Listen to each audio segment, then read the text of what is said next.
Hello, it's Nicko with Food Cravings, and today we're making Shish-Kebab Sandwich. Having sampled many versions of shish kebab, I'm going to show you my take on what I think is the best kebab ever, and I'll talk about that more on the blog post. First, we'll need a good cut of meat. This time I'm using beef tenderloin, cubed of course. Now we'll build the marinade. We'll start by adding paprika and some Aleppo pepper, along with some cumin. And for a heightened experience, you can toast and grind your own cumin seed. Next, we'll add some dry mint. To that, we'll also combine some salt and some freshly cracked black pepper. And I can't forget another key ingredient, some soy sauce. And if you've watched the whole roasted chicken video, you know that I use this for an added browning effect during grilling or baking. On a quest for some oil, I came back with the drizzle, and I made sure to use one of those neutral high smoke point oils so that it'll help in browning.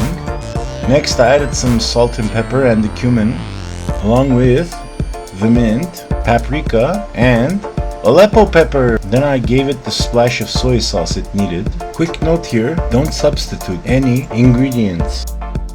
Before going in with my trusty hands to incorporate the mixture of spices, oil and soy sauce all over in order to coat the meat.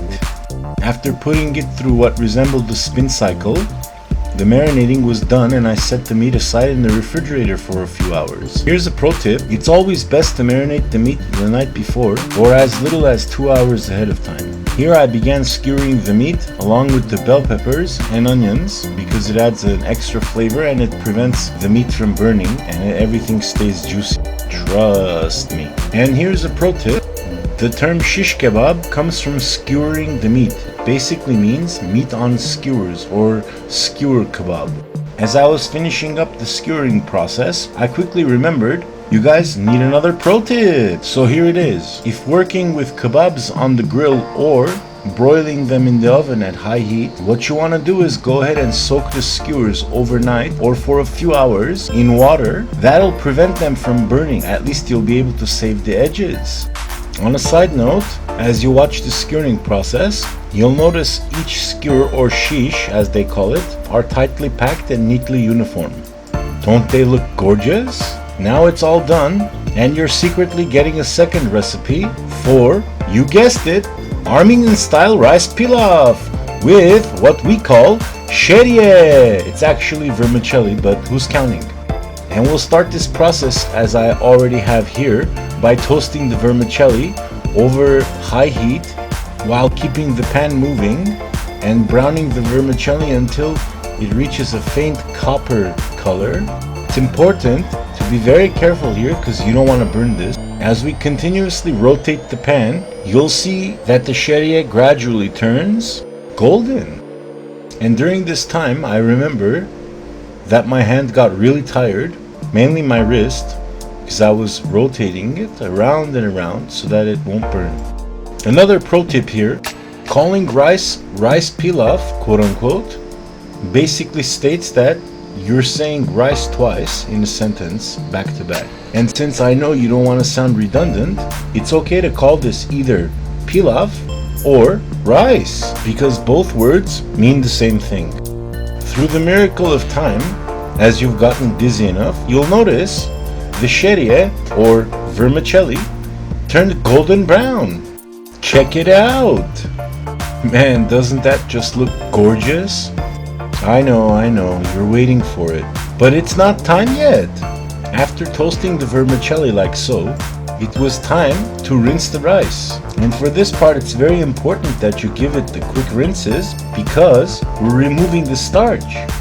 And in doing so, preventing sticking. And at this point my hands were tied as I was flipping from pot to colander to pot again, and I tired out a bit, so I took a short break, at which point in time I added some oil because I was, yes, yet again, on that quest for some. And on the side note, you'll also notice that the water ran very clear on this rice after washing. Next, I added some butter, and what that will do is ensure no sticking, as well as give it some more great flavor. After adding the butter, we then added the salt. Next, you'll want to go ahead and give it a stir so that the salt dissolves and the butter along with the oil is incorporated between each kernel of rice. At this point in time, you'll turn the heat to high and add in the sherriye. And by now you know me, and you know during times like these I love music in the background while cooking. So I decided to supplement this time by listening to some roños while stirring, of course. Check it out! While banging against the pot, with the heat on high of course, I went in and covered the pot with the lid so that it could start boiling. Once the rice reaches a boil, you'll go ahead and put it on simmer on very low heat. And the broth, liquid itself, isn't only water, but I also used half chicken broth. And I'll talk more about that on the blog post. And here after stirring, I let the rice rest because you want all the steam to evaporate. Moments later, through the miracle of time, the pilaf was ready, at which time I gave it a quick fluff using my wooden spoon. And no, this isn't your local fluff and fold laundromat, we're still making rice. I'm glad you also noticed that we did not use a rice cooker. After stirring a bit and fluffing a bit more, I tapped it, the pot I mean, with the wooden spoon before going in for a preliminary tasting while getting a free facial. Come on now, at this point, things were getting rather hot and steamy. I mean it, sizzling hot. Let's have a listen. And that's Chef Nicko style. In my kitchen, this is what I call throwing it down. Now you get to hear and see firsthand what it looks like to continue grilling with me. And as the shish kebab continues cooking away, you'll notice everything works out. First off, the meat starts developing that caramelized grilling fond along with its marks. Next, you'll notice the vegetables getting softened, adding extra moisture to the meat as I turn it here to the other side. Not to mention, it gets nice and browned on all sides as well. So the combo of grilled veggies and meat just can't be beat. Though various techniques came into play and it made for some really tasty skewers or shish kebab. Here's a closer look. You'll notice the edges becoming crispy here of the meat and the veggies starting to soften up and grill a bit more. Especially the onions. They became nice and caramelized. As I flipped the skewers to the other side, I was able to see the fondant developing as well. At this point, our kebabs were coming along nicely. Let's hear that sizzle once again. And I know many of you will be tempted at this time to take your flatbread, like pita or lavash, and start rolling sandwiches, but don't. Just be patient. As with anything, things will come together in time. Once the skewers were to our desired doneness, we take them off the grill and let them rest. And here's a classic technique, or another pro tip if you will. Placing a sheet of lavash bread or pita bread down in your container at the bottom will help soak up the juices while the kebab is resting. During this process, part of the juices will be redistributed inside the kebab, making it extra juicy and tender, as well as the other part getting redistributed onto the bread, providing for a very tasty treat. And all the while I finished finally taking all the meat off the skewers bit by bit, and if you were paying attention closely, you'd notice the juices were running down the bread right about now. As you can see, that's the best part.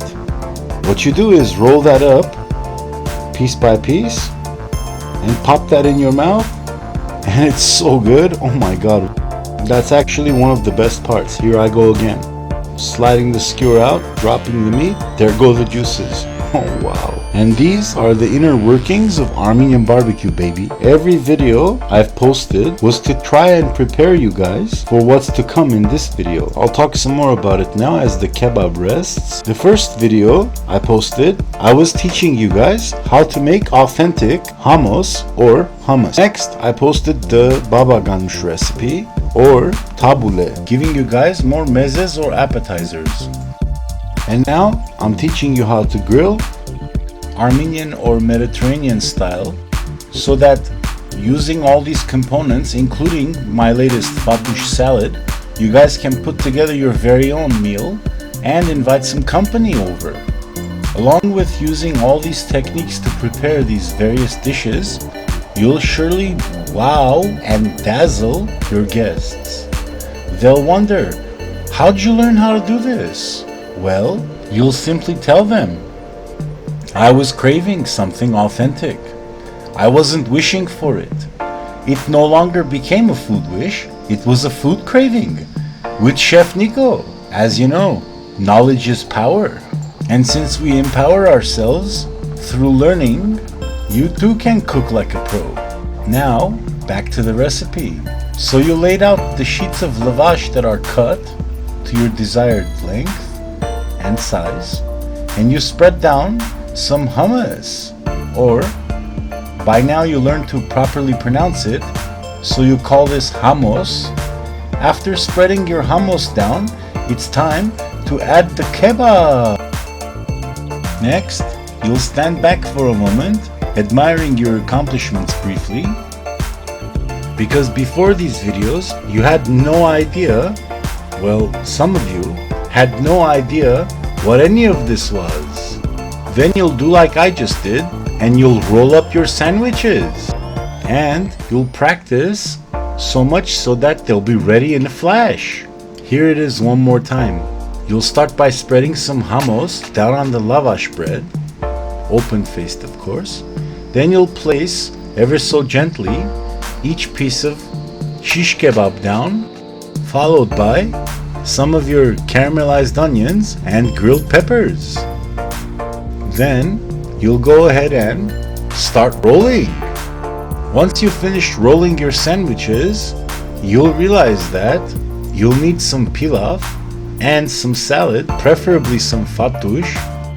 But amidst all this, you'll stop, take a breather, and admire what you just rolled up. Your first Shish-Kebab Sandwich.